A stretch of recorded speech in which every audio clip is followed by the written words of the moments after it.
શું સમસ્યા છે? સરકાર તો કહે છે કે રાંધણ ગેસની અછત નથી. આ રાંધણ ગેસમાં એવું છે કે જ્યારે નરેન્દ્ર મોદી એમ કે જ્યારે લોકડાઉન હોય છે ત્યારે લોકડાઉન કરી દેશે, બરાબર. રાતોરાત પછી નોટબંધીનું કરી દે, તો આવું ગેસનું આવ્યો છે ત્યારે કેમ તાત્કાલિક ગેસો બંદોબસ્ત નહીં કરતા અમારે વડાપ્રધાન? એને સમજવું હોય ને કે ભાઈ ચલો અમીરો લોકો તો જમી રહી ખાઈ શકે, પણ આમ આદમી જે નાના જે માણસો છે એ ક્યાંથી ખાઈ શકશે?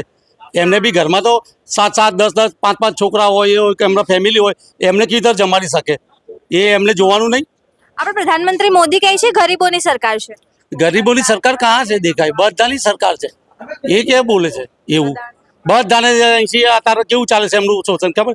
બસ ગરીબી હટાવો, પણ ગરીબી નહીં, ગરીબોને લોકોને હટાવવાના છે અહીંથી. એમને એક કે ઝૂંપડા રાખવાના નથી ને એને ફોરેન જેવું કન્ટ્રીનું અમદાવાદ કરવાનું છે ગુજરાતને. એવું થઈ શકે છે? આજ સુધી જૂના પ્રધાનો નહીં કરી શક્યા તો આ કરી શકવાના છે? મને એ બતાવો.